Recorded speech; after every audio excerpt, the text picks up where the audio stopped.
कर्णिभिः शृणुयाम देवा भद्रं पश्येमाक्षिभिर्यजत्राः स्थिरैरङ्गैस्तुष्टुवागुंसस्तनूभिर्व्यसेम देवहितं जलायुः स्वस्ति न इन्द्रो वृद्धस्रवाः स्वस्ति नः पूर्वा विश्ववेदाः स्वस्ति नस्तार्क्ष्यो अरिष्टनेमिः स्वस्ति नो बृहस्पतिर्दधातु ॐ शान्तिः शान्तिः शान्तिः। गुरुर्ब्रह्मा गुरुर्विष्णुर्गुरुर्देवो महेश्वरः गुरुः साक्षात् परं ब्रह्म तस्मै श्री गुरवे नमः। हामीहरू ब्रह्मसूत्रको अर्थचिन्तन र त्यो माध्यमले आत्मस्वरूपको विचार गरिरहेका छौँ। अहिलेसम्म ब्रह्मसूत्रको विषयमा सिलसिलाबद्ध रूपमा शङ्कर भाष्यलाई आधार बनाएर हाम्रो चर्चा चलिरहेको छ। आज मैले संक्षेपमा केही आवश्यक यसका सहायक कुराहरूदेखि संक्षेपमा सबै कुराहरू आज म बताउँछु। सबभन्दा पहिला त ब्रह्मसूत्रका रचयिता भगवान वेदव्यास हुनुहुन्छ, जो भगवान नारायणको ज्ञान कला अवतार, साक्षात् हरिम ज्ञान कलावतीर्णम भनेर भागवतमा आउँछ। भगवान श्रीहरिको विभिन्न कला मध्ये ज्ञान कला, भगवानका विभिन्न कला छन्, त्यो मध्ये भगवान वेदव्यास चाहिँ ज्ञान कला हुनुहुन्छ। कुनै दुष्ट संहारको कला कुनै अवतारमा अभिव्यक्त हुन्छ ज्यादा, कुनैमा भक्तहरूलाई आकर्षित गर्ने, जस्तै कृष्ण अवतारमा भक्तहरूलाई आफूतर्फ तान्ने, बलजफ्ती उनीहरूको चित्तलाई आफूतिर आकर्षण गर्ने त्यस्तो खालको कला प्रशस्त मात्रामा देखिन्छ।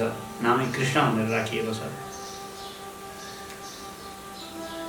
कहीँ प्रजापालन, स्वधर्म पालन इत्यादि धर्मको कला अभिव्यक्त हुन्छ। जस्तै भगवान श्रीराममा अधिक रूपमा धर्मको कला अभिव्यक्त छ।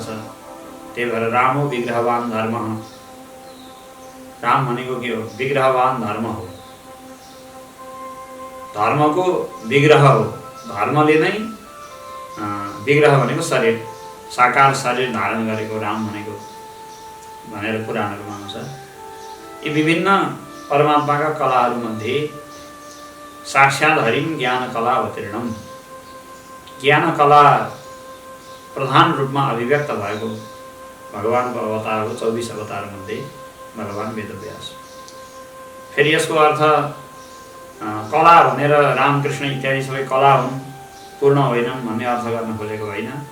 किनकि अद्वैत वेदान्तको सिद्धान्तमा त परमात्माका अवतार त के, जीव, सम्पूर्ण जीव, सम्पूर्ण प्राणीहरू पूर्ण ब्रह्मस्वरूप नै हुन्। चाहे उनीहरूमा कम क्षमता अभिव्यक्त होस् अथवा उनीहरूमा एकदम कमजोर असामर्थ्य, कमजोरी देखा परोस् अथवा जुनसुकै चाहिँ कमीहरू देखा परुन्, तर सम्पूर्ण प्राणी, सम्पूर्ण जगत परमात्माकै पूर्ण स्वरूप हो। त्यही भएर उपनिषदको मङ्गलाचरणमा नै सुरुको उपनिषद ईशावास्य उपनिषद, त्यसको सबभन्दा पहिलो अध्ययन गर्नुभन्दा आरम्भमा जुन मङ्गलाचरण श्लोक बोलिन्छ त्यसमा पूर्णमदः पूर्णमिदं पूर्णात् पूर्णमुदच्यते पूर्णस्य पूर्णमादाय पूर्णमेवावशिष्यते भनेर हामी मङ्गलाचरण गर्छौँ। उपनिषद अध्ययन गर्न सुरु गरेको अधिकारीले बोल्ने मङ्गलाचरण हो यो।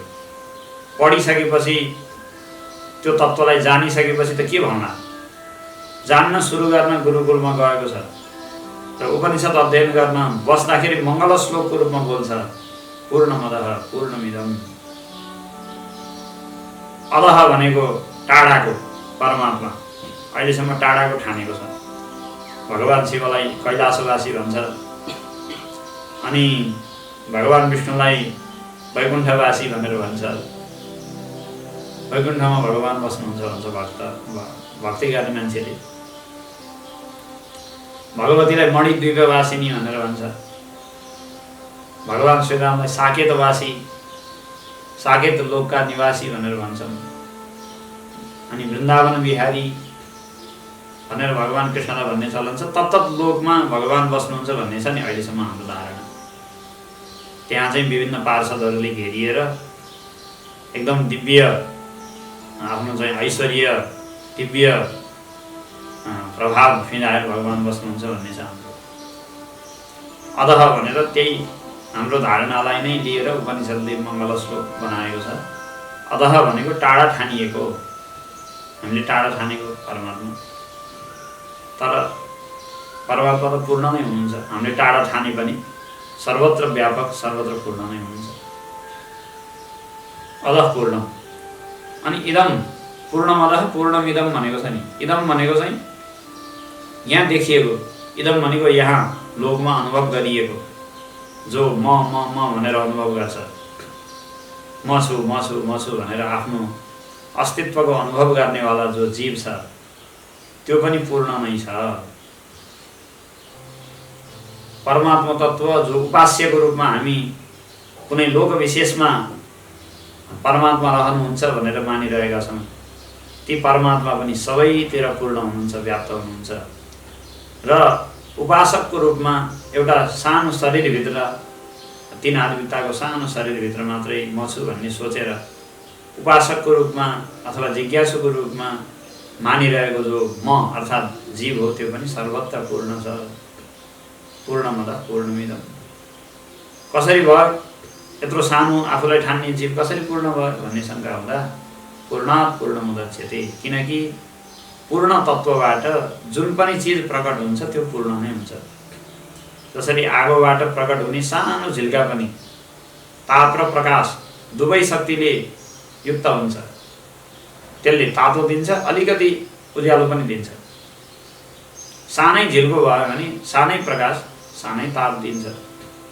आगोको अंश हो भन्ने बित्तिकै जसरी त्यसमा ताप र प्रकाश अनिवार्य छ, अथवा पानीको अंश हो भन्ने बित्तिकै ठुलो बरफको ठुलो गोलाले मात्रै होइन, सानो पानीको थोपोले पनि अलिकति शीतलता चिसोपन दिन्छ। किन भन्दा कुनै पनि वस्तुले आफ्नो स्वभावलाई परित्याग गर्न सक्दैन, स्वभावलाई छाड्न सक्दैन। अब परमात्माको पनि पूर्ण रहनु स्वभाव हो। उसको स्वभाव नै कस्तो छ न पूर्ण रहनु। पूर्ण रहनु उसको स्वभाव भएपछि उसबाट जे प्रकट हुन्छ, जे वस्तु पदार्थको रूपमा देखा पर्छ बन्छ, ती सबै चिज पनि पूर्ण नै छन्। अणु परमाणु समेत अत्यन्तै साना साना कण अवयवहरू समेत परमात्माकै स्वरूप विस्तार हुन्। सृष्टि भनेको परमात्माको स्वरूप विस्तार हो, प्रसारण हो, आत्मप्रसारण। शिवसूत्रमा प्रसङ्ग आउँछ, शिवको आत्मप्रसारण नै सृष्टि हो। अनि प्रलय भनेको के हो भन्दा शिवको आत्मसङ्कोच। प्रसारण भनेको फैलाउनु, सङ्कोच भनेको खुम्च्याउनु। तन्दा जसरी बिस्तारामा फैलाइन्छ अनि धुन पर्दाखेरि फेरि खुम्च्याएर बाल्टीमा हालिन्छ, फैल्याउँदाखेरि पुरै खाटभरिको डबल बेडभरिको तन्दा बन्छ ठुलो, खुम्च्याउँदाखेरि सानो पनि बन्छ। त्यस्तै नित्य प्रसारण र सङ्कोचको नित्य लीला चलिरहेको छ।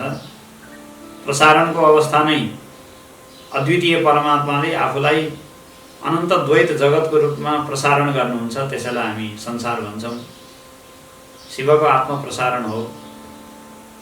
फेरि उहाँले आफूलाई आफ्नै अद्वितीय स्वरूपमा लीन गर्नुहुन्छ, त्यसैलाई हामी प्रलय भन्छौँ। वास्तवमा चिज दुईटा छैन, एउटै छ। सृष्टि प्रलय भनौँ अथवा परमात्मा तत्त्व भनौँ, चिज एउटै हो। त्यही भएर हाम्रो शास्त्रमा एउटा विचित्र कुरा छ, भगवानको एउटा स्वरूप छ नटराज। प्रत्येक कुराहरूमा विभिन्न दर्शनको रहस्य लुकेको छ।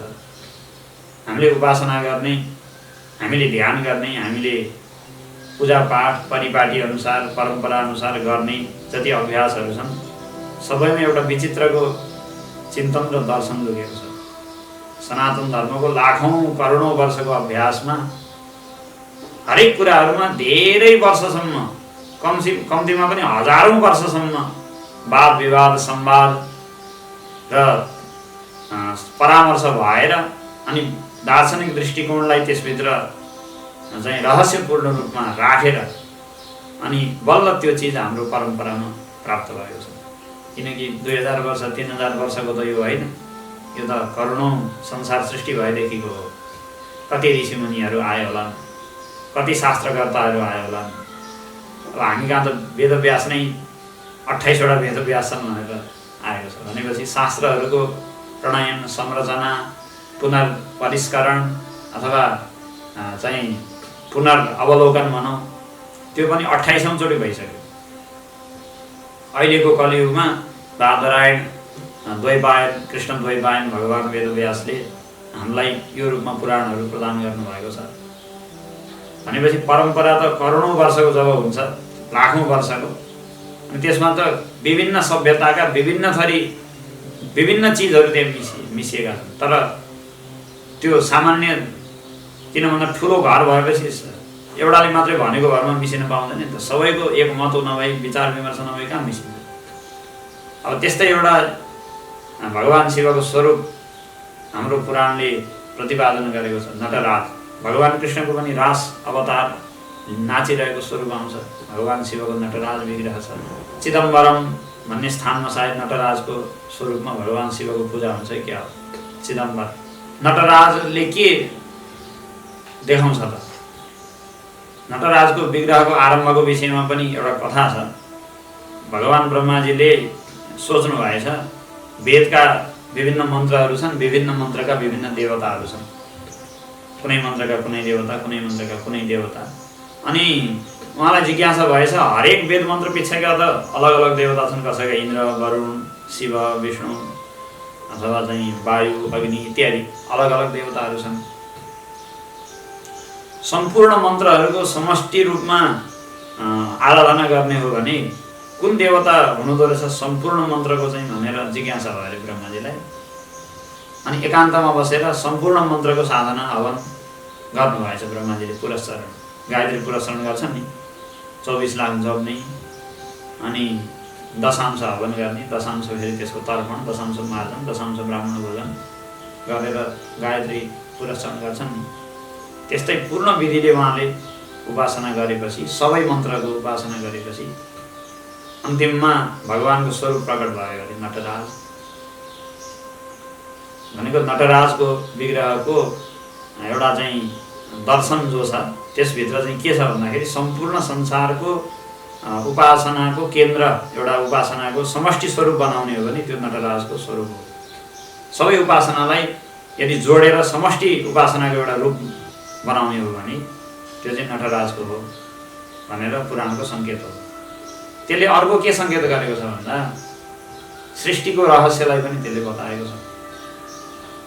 सनातन धर्ममा सृष्टिको प्रति दृष्टिकोण के हो, सृष्टि भनेको के हो, जगत भनेको के हो भन्दा त्यो नटराजको विग्रहले एउटा कुरा बताउँछ। जसरी नृत्य गर्दा नायक अथवा नायिकाले, नाच्नेवाला नटले विभिन्न हाउभाव र मुद्राहरू बनाउँछ। एउटा मुद्राको भाव अर्को मुद्राको भावसँग मिल्दैन। जस्तै शोक रसको लागि यदि नृत्य गरेको हो भने, करुण रसको लागि यदि नृत्य गरेको हो भने, देखाउनका लागि अभिनय गरेको हो भने त्यो अभिनयमा देखा पर्ने मुद्रा र वीर रसको अभिनय गर्दा देखा पर्ने मुद्रा, देखाइने मुद्राहरू भिन्न छ। र कुन सम्बन्धी गीत हो, श्रृङ्गार प्रधान हो कि अथवा वात्सल्यको भावले गाएको हो कि, त्यो गीत अनुसार त्यसको सङ्गीत, त्यसको नृत्य, त्यसको हाउभाव, कटाक्ष सबै भिन्न भिन्न छ। एउटा स्वरूप अर्को स्वरूपसँग मिल्दैन। मिल्न गयो भने साङ्कर्य आउँछ, रसभङ्ग हुन्छ हेर्ने मान्छेलाई। शोकको अभिनय गर्दा गर्दै हास्य रसको हाउभाव कटाक्ष गर्न थाल्यो भने चाहिँ रसभङ्ग हुन्छ नि दर्शकलाई। भनेपछि त्यो जसरी नटले आफ्नो विभिन्न रस अनुसार अथवा मनका विभिन्न भाव अनुसार भिन्न भिन्न कटाक्ष अथवा नृत्यका हाउभावहरू प्रस्तुत गर्छ। अङ्ग प्रत्यङ्गहरू कसरी भङ्ग्याउने, कसरी आँखा भङ्ग्याउने, कसरी चाहिँ हात खुट्टाको अब चाहिँ सबै अवयवहरूलाई मिलाउने। एउटाको भाव अर्कोसँग मिल्दैन, एउटाको चित्र अर्कोसँग मिल्दैन। तर एकछिन अगाडि हास्य रसको अभिनय गरिरहेको, नृत्य गरिरहेको व्यक्ति एकछिन पछाडि करुण रसको अभिनय गर्दैछ भने भावमा फरकपन आयो अथवा उसका अभिनयका मुद्राहरूमा फरकपन आयो, मान्छे त एउटै हो। जुन मुद्रा बनाएर बसेको मान्छे थियो, नट भएर मुद्रा बनाएर बसेको मान्छे कुनै पनि मुद्रा नबनाइकन बस्दाखेरि पनि त्यो मुद्रा बनाएको र मुद्रा नबनाइ बसेको मान्छे एउटै हो। त्यस्तै सृष्टि भनेको पनि के हो भन्दा शिवको मुद्रा हो।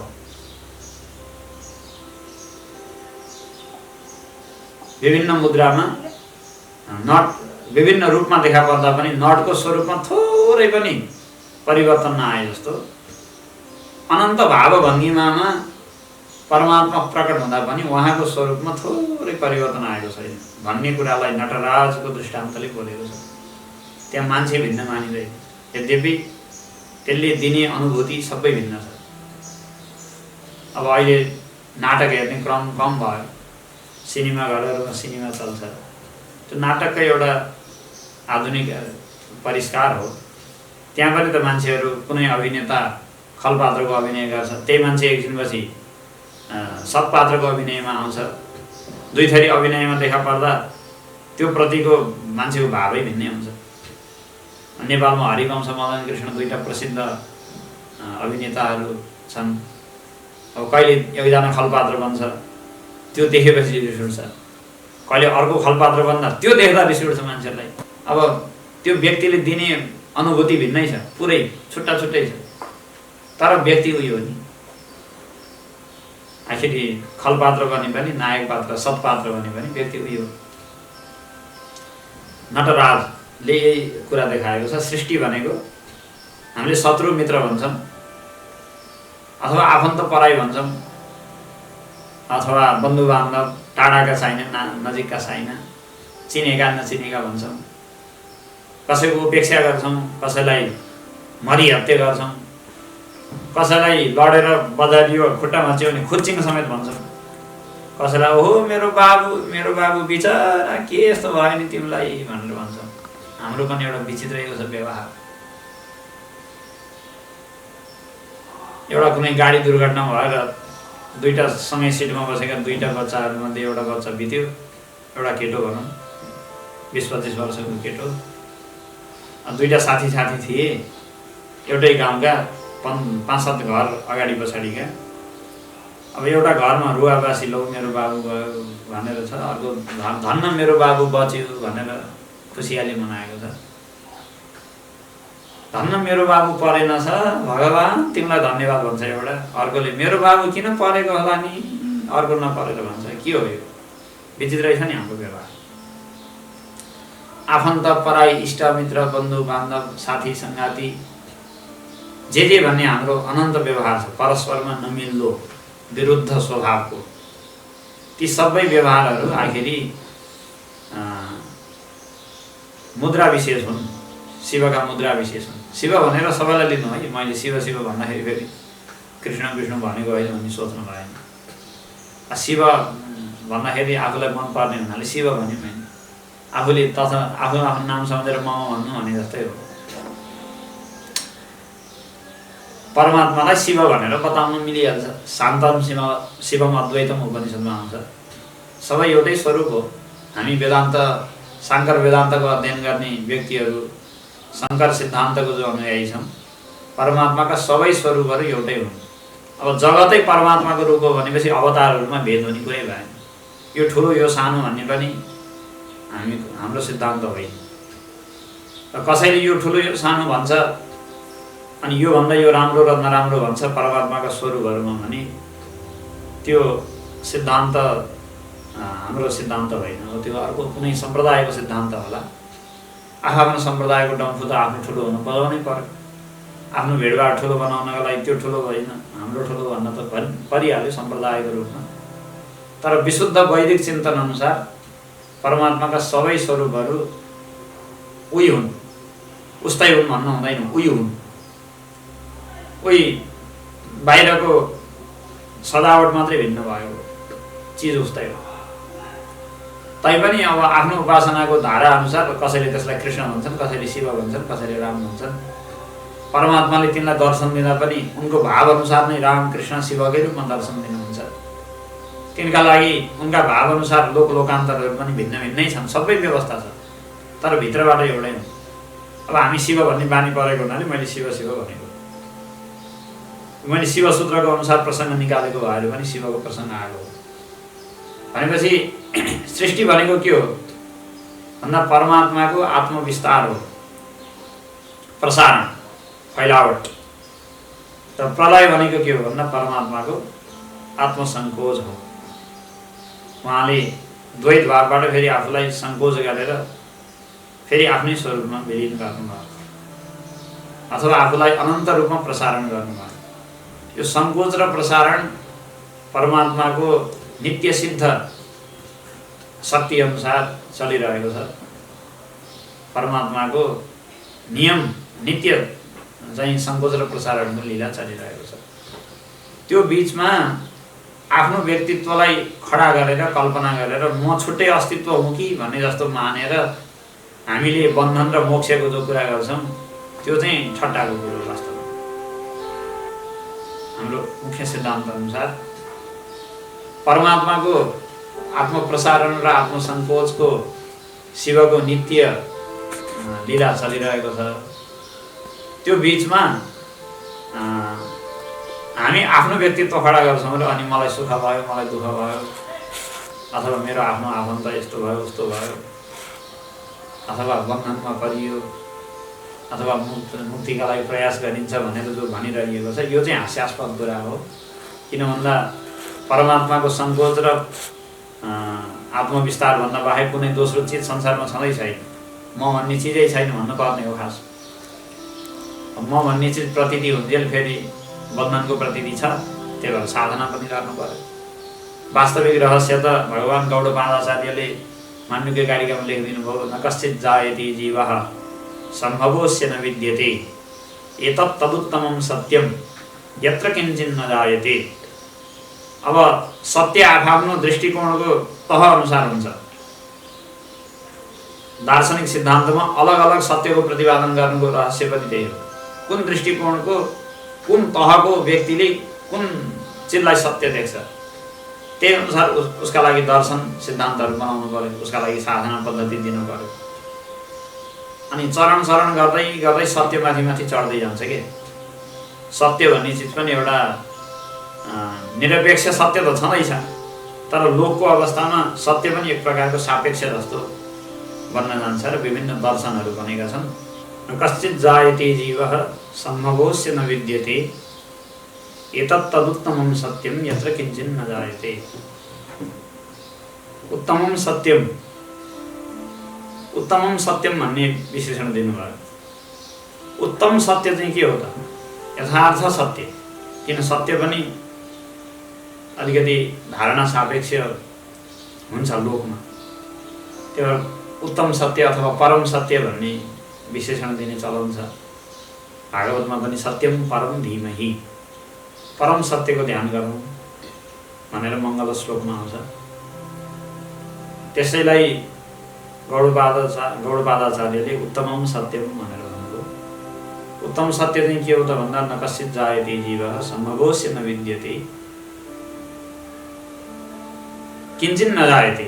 कुनै पनि चिज उत्पन्न भएको छैन। परमात्माको अवस्था यो हो संसार, नित्य एउटै परमात्माको स्वरूप भन्न बाहेक अर्को कुनै नयाँ चिज आएको पनि छैन, कुनै चिज नयाँ नष्ट भएको पनि छैन। जीव भन्ने कुनै नयाँ वस्तु भएको त्यो उत्पन्न भयो या त्यो बन्धनमा पर्यो अथवा त्यो मुक्त भयो भन्नु। जब कुनै अलग त्यो वस्तु नै होइन भने त्यो जन्मियो अथवा बन्धनमा पर्यो अथवा मुक्त भयो भनेर भन्नु पनि यथार्थ भएन। उत्तम सत्य चाहिँ यही हो। तर लोकमा प्राणीहरूलाई जबसम्म म अलग व्यक्तित्व हुँ भन्ने लाग्छ अज्ञानका कारणले, त्यो अनन्त र अद्वितीय परमात्मा तत्त्वभन्दा भिन्न मेरो कुनै अलग अस्तित्व छ भन्ने जबसम्म अलग आत्मबोध जसलाई हामी अहङ्कार भनेर भन्छौँ। परमात्माभन्दा भिन्न स्वतन्त्र आत्मबोध गर्नु, मेरो स्वतन्त्र अस्तित्व छ भनेर त्यो परमात्मा तत्त्वभन्दा भिन्न आफूलाई ठान्नु, सङ्कुचित आत्मबोध अथवा अलग रूपमा गरिने आत्मबोध, त्यसैलाई अहङ्कार भनेर भन्छौँ हामी। जबसम्म यो रहन्छ तबसम्म अनि साधना गर्नु पर्यो, माथि चढ्नु पर्यो। चढ्दाखेरि तह हुन्छ नि त, कहाँ चढ्दा कुन तहमा के देखिन्छ भन्ने हुन्छ। जस्तै काठमाडौँ सहरलाई पुरा हेर्नु पर्यो भने रत्नपारको ठुलो ग्राउन्ड छ, त्यहाँ गएर हेर्ने हो भने काठमाडौँ सहर पुरा देखिन्छ? देखिँदैन। झन् असनको गल्लीको बिचमा बसेर हेर्ने हो भने त वरिपरिका लहरै भएका दुईटा घर र त्यो गल्लीभन्दा केही पनि देखिँदैन। रत्नपार्कको बिचबाट हेर्दा अलि खुल्ला छ, त्यही भएर अलि धेरै घर र अलि ठुलो ठाउँ देखिन्छ। त्यही कुरा स्वयम्भूको डाँडा अथवा कुनै अर्को थुम्कोबाट हेर्दाखेरि अलि धेरै दृश्य देखा पर्छ। अझै त्यसमा पनि पुरा एकैचोटि एकै नजरमा काठमाडौँ देख्न सकिँदैन। एकदम माथि प्लेनबाट कसैले हेऱ्यो भने अनि बल्ल एकै नजरमा एकैचोटि माथिबाट सम्पूर्ण काठमाडौँको दृश्यावली देखा पर्छ। अब असनको चोकमा जो बसेको छ त्यसका लागि सत्य के हो? काठमाडौँ भनेको उसको आँखामा जति देखा पर्छ त्यति सत्य हो। अनि ऊ त त्यहीँबाट अगाडि बढ्नु पर्यो, उसलाई त्यही अनुसारको बाटो दिनु पर्यो। ल तिमी त्यहाँ छौ, ल एकदम राम्रो, तिम्रो लागि त्यही यथार्थ हो, तिमी त्यहाँबाट अगाडि बढ, यसरी जाऊ। जो रत्नपार्कमा छ उसका लागि पनि अब सम्पूर्ण देख्न पर्यो भने त्यसलाई त्यहाँबाट ल तिमी त्यहाँ छौ, ल अब यसरी उक्ल माथि, यो थुम्कामा जाऊ। थुम्कामा जो छ त्यसलाई ल थुम्काबाट अब प्लेनमा हेलिकप्टरमा चढेर अब अझै माथि जाऊ। यो रूपमा सम्पूर्ण व्यक्तिहरूलाई अनन्तताको दर्शन गराउनु छ। सम्पूर्ण प्राणीहरूलाई अनन्त अस्तित्वसँग अथवा असीमित आत्मचैतन्यसँग एक बनाउनु छ। उनीहरूले एकै दृष्टिमा सम्पूर्ण संसारलाई देख्न सक्छन्, एकै नजरमा। त्यसमा द्वैत अथवा भेद, तेरो र मेरो, आफन्त र नजिक, टाढा भन्ने यो भाव बिनाको एकै नजरमा देख्दाखेरि त्यो भावै आउँदैन, देखै पर्दैन। एकै नजरमा देखेपछि अब प्लेनको ठुलो माथि गएर जसले काठमाडौँ हेर्छ, आफ्नो घर खोज्यो भने कहाँ भेट्छ त्यसले? त्यहाँ काठमाडौँ मात्रै देख्छ, घरै देख्दैन।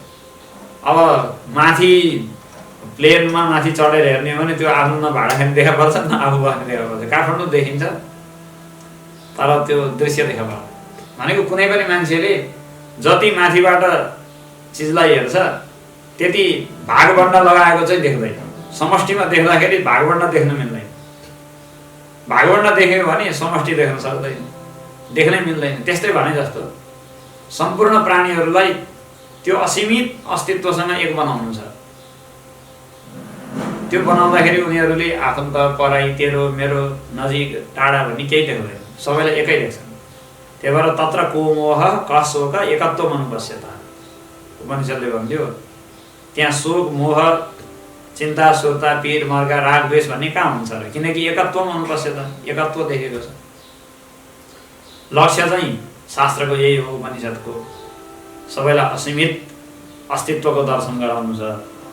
तर त्यहाँ पुग्नका लागि सबै मान्छे अलग अलग ठाउँमा छन्, अलग अलग भूमिकामा छन्।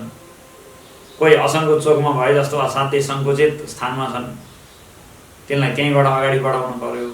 कोही अलिकति विशालमा छन्, कोही अल्लीमा छन्। त्यस्तै भूमिकाहरू भिन्न भिन्न भएको हुनाले विभिन्न दर्शनहरू बनेका छन्।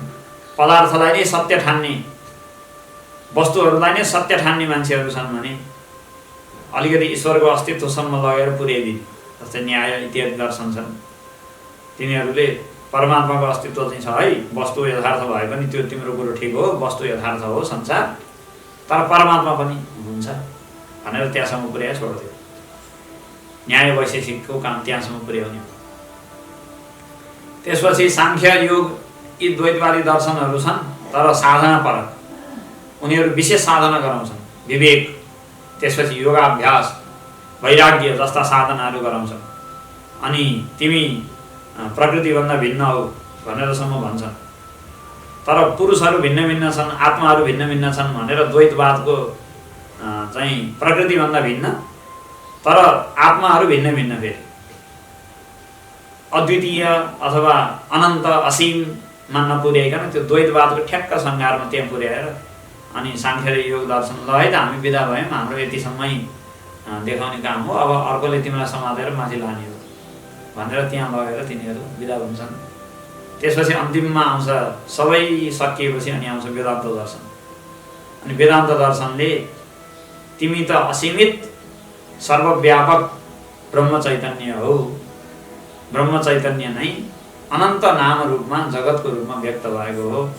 वास्तवमा यहाँ जड चेतन द्रष्टा दृश्य भन्ने केही पनि भेद तिम्रो दृष्टिकोणले कल्पित गरेको हो। अहिलेसम्म शास्त्रमा बताएको जे जति थियो तिम्रो दृष्टिकोणलाई मानेर, तिम्रो कल्पनालाई मानेर अनि तिम्रो अनुसार बताइदिएको मात्रै हो। तर यथार्थ दृष्टिकोणमा यो केही पनि चिज छैन है। अद्वितीय आत्मचैतन्य भन्दा बाहेक केही भएकै छैन। एतत् तदुत्तमं सत्यम यत्र किञ्चिन् न जायते। यही उत्तम सत्य हो कि कुनै चिज उत्पन्न भएकै छैन। मोक्ष कसरी प्राप्त गर्ने भनेर सोध्न गएको जिज्ञासुलाई अन्तिममा उपनिषदले भनिदियो मोक्ष भन्ने चिजै सत्य होइन र जब सक्यो। मुक्त हुने भन्ने चिजै तिम्रो कल्पनाले बनाएको हो। किन आत्मा त आफ्नो अवस्थामा नित्य छँदैछ, आफ्नो स्वरूपमा। बन्धन उसको भएकै छैन भने मोक्ष कसरी हुने? बन्धन पनि तिम्रो कल्पनाले बनाएको हो, तिम्रो धारणा, तिम्रो विश्वास हो। मोक्ष पनि तिम्रो धारणा हो, तिम्रो विश्वास हो। बन्धनमा परे भन्ने सोचेको हुनाले एकछिनपछि तिमीले भन्छौ मोक्षमा पुगेँ। आखिर एउटै चिजभन्दा भिन्न छैन। यो चाहिँ देखाउनु अभिष्ट हो। र हाम्रो सम्पूर्ण दर्शनले, शास्त्रले हरेक कुराले त्यसैतर्फ दिग्दर्शन गरेको छ। नटराजको कुराबाट मैले यो कुरा ल्याएको थिएँ। सारा संसार नै परमात्माको लीलाविलास हो अथवा अभिव्यक्ति हो। परमात्माकै भिन्न भिन्न अभिव्यक्ति हो। सबै चिज पूर्ण नै छ। उपनिषदको दर्शन यही हो। र यही कुरालाई अभिव्यक्त गर्न ज्ञान कला अवतार भगवान श्रीहरिका ज्ञान कला अवतार भगवान वेदव्यासले ब्रह्मसूत्र इत्यादि शास्त्रको रचना गर्नुभएको हो। वाग्विस्तरा यस्य बृहत्तरङ्गाः वेदातटं वस्तुनि तत्त्वबोधः रत्नानि तर्क प्रचर प्रसाराः पुनात्वसौ व्यासपयो निधिर्नः। भगवान वेदव्यासलाई एउटा महान समुद्रको रूपमा एकजना कुनै कवि, भक्त कवि वन्दना गर्दै भन्दैछन्। वाग्विस्तरा यस्य बृहत्तरङ्गाः वेदातटं वस्तुनि तत्त्वबोधः रत्नानि तर्क प्रचर प्रसाराः पुनात्वसौ व्यासपयो निधिर्नः। यो संक्षेप शारीरकको श्लोक हो। सर्वज्ञात्म मुनि सुरेश्वराचार्यका शिष्य सर्वज्ञात्म मुनि आफ्नो संक्षेप शारीरक भन्ने ग्रन्थमा भगवान वेदव्यास प्रति कृतज्ञता अहोभाव श्रद्धा प्रकट गर्दै भन्नुहुन्छ वाग्विस्तरा यस्य बृहत्तरङ्गाः। त्यस्ता भगवान वेदव्यास रूपी पयोनिधि भनेको समुद्रले पुनातु हामीलाई पवित्र गर्नुहोस्।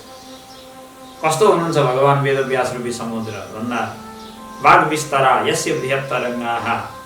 वाग्विस्तराः, वाग्विस्तराः भनेको वाणीको विस्तार भनेर महाभारतलाई लिइन्छ। महाभारतमा जति विस्तृत वाणी कुनै अन्य ग्रन्थमा गरिएको छैन, जसको श्लोक सङ्ख्या नै छ 1 लाख। 1 लाखवटा श्लोक लेख्नु भनेको सामान्य छ त?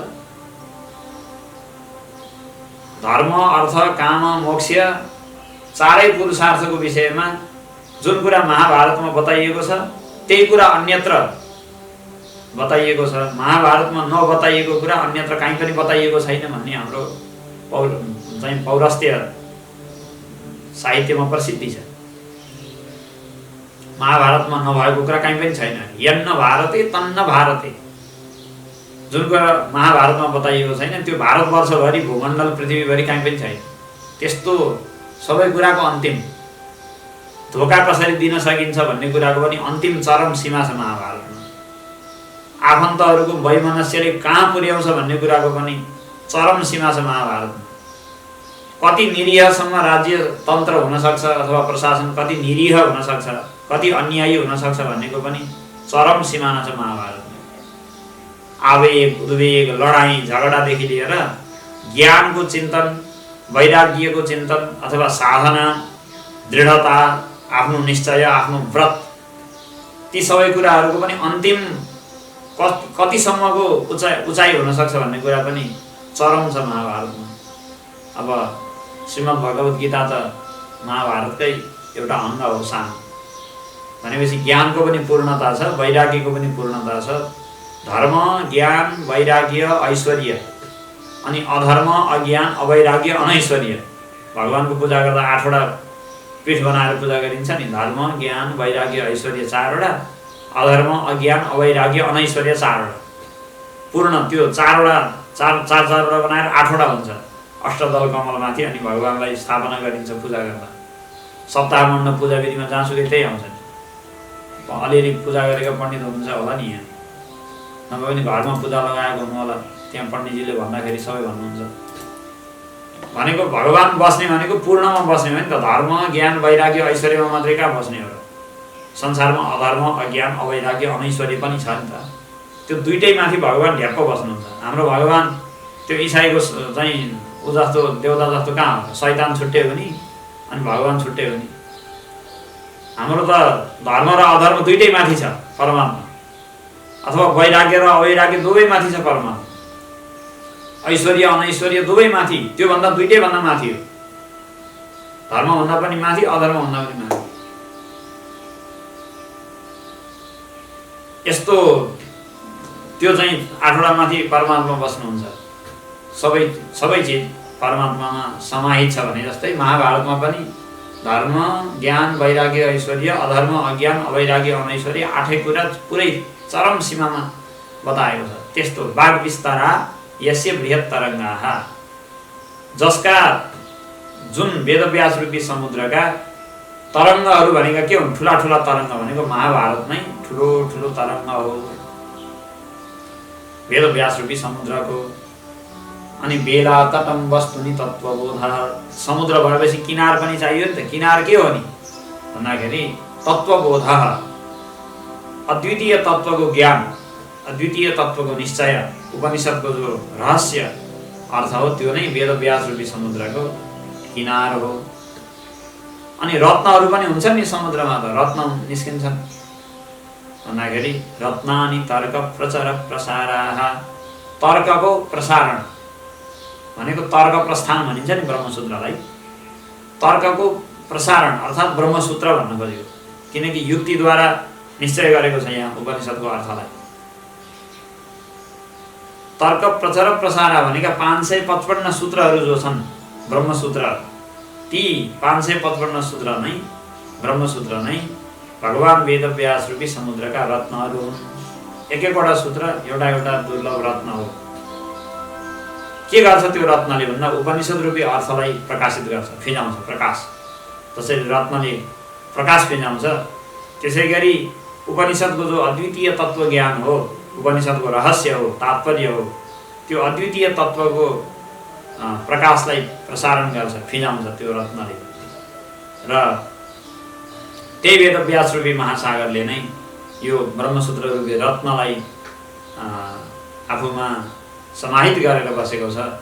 कहिलेकाहीँ जीवात्माहरूको कल्याणका लागि सूत्र रूपमा बाहिर उहाँले प्रकट गरिदिनुहुन्छ। भित्र त उहाँको यो ज्ञान अनादिकालदेखि नै थियो, तर विशेष गरी दयावश, करुणावश प्राणीहरूको उद्धारार्थ विशेश रूपमा उहाँले ब्रह्मसूत्रको विस्तार बाहिर गरिदिनु भयो, समुद्रले रत्न भिजाए जस्तै। र ज्ञान कलावतार भएको हुनाले सबै प्राणीहरू तत्त्वज्ञान प्राप्त गरून्, सबै प्राणीहरू ज्ञान गरेर मुक्त हुन्, संसारको बन्धनमा कोही नपरुन्, राग र द्वेषको बन्धनमा नपरुन्, तेरो र मेरो भन्ने भ्रममा नफसुन् भन्ने उहाँलाई लागेर ऋषिहरूले परम करुणावश नै हामीलाई शास्त्रहरू दिनुभएको हो। त्यही भएर शास्त्रहरू अध्ययन गर्दा ऋषिहरू प्रसन्न हुनुहुन्छ। ऋषि ऋणबाट चुक्ता हुन्छ भन्ने पनि धारणा हाम्रो चाहिँ हिन्दू धर्ममा छ, हाम्रो वैदिक सनातन धर्ममा छ। यस्ता भगवान वेदव्यासले अत्यन्तै करुणावश प्रदान गर्नुभएको ब्रह्मसूत्र हो, जसले जीव र ब्रह्मको एकतालाई प्रतिपादन गरिरहेको छ। किनकि अस्तित्व भन्ने बित्तिकै दुईटा भयो भने त अस्तित्वै भएन। किनकि दुईटाको लडाइँ झगडा अथवा मनोमालिन्य अनि विद्वेष सुरु भइहाल्छ नि। परम अस्तित्व, संसारको मूल तत्त्व भन्ने बित्तिकै त्यो एउटै हुनुपर्छ। दुईटा हुने बित्तिकै त त्यहाँ झगडा, वैमनस्य, विरोध, सङ्घर्ष सुरु हुन्छ। तर संसारको कुनै पनि प्रक्रियामा हामी विरोध, सङ्घर्ष, वैमनस्य देख्दैन। मान्छेले खडा गरेको विरोध, मान्छेले बनाएको सङ्घर्ष त छ, त्यो त हिन्दू र मुसलमानको दङ्गा अथवा क्रिस्चियन र चाहिँ मुसलमानहरूको युद्धै भयो। कतिचोटि क्रुसेड भनेर ठुल्ठुला युद्धहरू चले, अथवा देश र देशान्तरसँगको एउटा देश अर्को देशको युद्ध अहिले पनि चलिरहेकै छ। अमेरिका, इराक, इरान, अफगानिस्तान के युद्ध, यी त धेरै छन्। तर प्रकृतिको समष्टि व्यवस्थामा हेर्दाखेरि एउटा आकाशगङ्गा अर्को आकाशगङ्गा, एउटा ब्रह्माण्ड अर्को ब्रह्माण्ड, सूर्यमण्डलका एउटा ग्रहसँगको अर्को ग्रहसँग, एउटा तारासँग अर्को तारासँगको सम्बन्ध, त्यसमा कहीँ वैमनस्य, विरोध, टकराव अथवा चाहिँ एउटाले अर्कालाई देखि नसक्ने भन्ने छैन नि। अनन्त ब्रह्माण्डमा पृथ्वीमा पनि सबै थरी प्राणीहरू हुर्केका छन्, बढेका छन्। रुख बिरुवा, लहरा, झारपात, पतिङ्गर, किरा फट्याङ्ग्रा एकै नाश सबै बसेका छन्, खाएका छन्, मौज मस्तीमा छन्। यो जुन एउटा एकता, एक लय रूप देखिन्छ नि संसारमा, एक लय, एउटै बहाव। यो बहावले के सङ्केत गर्छ भन्दाखेरि परम तत्त्व त एउटै हो। परम तत्त्व एउटै नभएको भए, दुईटा भएको भए, दुई थरीका क्रियाकलाप हुने बित्तिकै दङ्गा फसाद सुरु हुन्छ। जस्तै नेपालमा 2-3 थरी पार्टी छन् ठुल्ठुला। नेपालमा दृष्टान्त पर्याप्तै छ, त्योभन्दा बाहिर कहीँ जानै पाउँदैन। किन कहीँ नभएको जात्रा हाँडी गाउँमा हुन्छ नि। हाँडी गाउँ त नेपालभरि फैलिएर यत्रो ठुलो बेलुन फैलिएर जस्तो फैलिएर नेपालभरि भइसक्यो अहिले। अब त्यो गाउँमा एउटा दलको र अर्को दलको मान्छे बस्दो रहेछ भने त्यो दुर्भाग्यशाली गाउँमा, कुनै एउटा दुर्भाग्यशाली गाउँमा दुईटा दलका चाहिँ कार्यकर्ताहरू मान्छे बस्दा रहेछन् भने त्यो गाउँको दुर्दशा कसो होला, कति बेहाल होला त्यसको। एउटासँग अर्को झगडा गर्छ, एउटाले पानी बनाउँ भन्यो भने कुनै हालतमा यहाँ पार्टी बनाउँ भन्छ, अर्कोले मान्दैन। एउटाले बाटो बनाउँ भन्यो भने हुँदैन, यहाँ स्कुल बनाउनु पर्छ भन्छ, अर्कोले मान्दैन। किन दुईटा मूल हुने बित्तिकै झगडा भइहाल्छ। मूल जब दुईटा हुन्छ नि, मूल दुईटा हुने बित्तिकै त्यो दुईटा मूलका दुई थरी चिन्तन, दुई थरी धारा, दुई थरी मान्छे, दुई थरी चाहिँ विचार, अनि त्यो गर्दा गर्दै तलसम्म आइपुग्दा त झगडा मात्रै बाँकी रहन्छ। मेलमिलाप भन्ने कुरो जम्मै सकिन्छ। त्यो लोकको दृष्टान्तले देखाएको छ। भनेपछि यदि संसारमा पनि त्यस्तै तत्त्व दुईटा हुन्थ्यो, चिज मूल तत्त्व नै यदि दुईटा प्रकारको हुन्थ्यो भने त या त बाँची साध्दै बसी साध्दै नहुनु पर्ने। पृथ्वी र समुद्र दुईटा लडेर चड्याम फुटेर खत्तम हुनुपर्ने।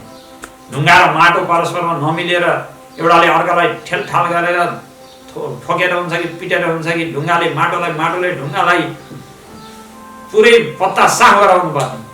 अथवा एउटा रुखले अर्को रुखलाई, एउटा वनले अर्को वनलाई, एउटा पहाडले अर्को पहाडलाई, एउटा नदीले अर्को नदीलाई छैन।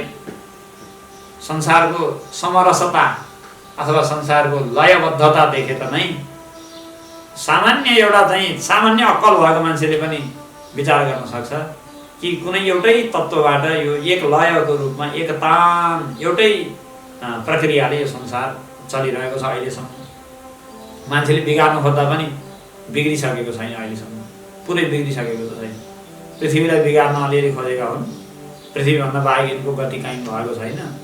अरू के बिगार्ने, पृथ्वीलाई पनि के बिगार्ने र उस्तै गरी पृथ्वीले बिगार्नु खोज्यो भने एकैचोटिमा खत्तम पारिहाल्छ। जे होस्, वेदान्तको जो निष्कर्ष छ नि, अद्वितीय तत्त्वले नै सारा संसार बनाएको भन्ने कुरा, त्यो चाहिँ संसारको व्यवहार हेर्दा पनि, प्रतीतिको रूपमा पनि, सामान्य बौद्धिक दृष्टान्तको रूपमा मात्रै हेर्दा पनि हो जस्तो लाग्छ। जसले अनुभव गरेर अद्वितीय तत्त्वको निश्चय नै गरेको छ, ब्रह्म भएरै बसेको छ, त्यो व्यक्तिका लागि त के कुरा गर्नु र। तर सामान्य बुद्धि खेलाउने मान्छेले पनि विचार गर्दै जाने हो भने अन्तिममा पुगेर सोध्छ, ओहो संसार त एक लय एक नाश समरसको पो छ त। भनेपछि त एउटैबाट नआइकन त यो हुँदै हुँदैन। भनेपछि अद्वितीय तत्त्वलाई देखाउनु नै सारा शास्त्रको निष्कर्ष हो। र त्यही अद्वितीय तत्त्व योग्य अधिकारीका लागि प्रकट गर्न, साक्षात् अरूले प्रकट गरेर भएन। अरू ऋषिमुनिहरू त छन्, धेरै हुनुहुन्छ, तर साक्षात् ज्ञान कला अवतार भगवानकै ज्ञान कला स्वरूप ज्ञानमय अवतार भगवान वेदव्यासकै अधिकार छ त्यो कुरा भन्नमा भनेर अरू ऋषिमुनिहरूले बोलेन। यद्यपि सबै ऋषिहरूलाई थाहा थियो। गौतम जस्ता चाहिँ महर्षिलाई तत्त्वज्ञान थिएन भन्ने कुरा हुन्थ्यो त? थियो नि त। जैमिनी, सामवेदका आचार्य जैमिनी भगवान वेदव्यासकै शिष्य हुनुहुन्छ, उहाँलाई तत्त्वज्ञान थिएन भन्ने कुरा हो त? होइन।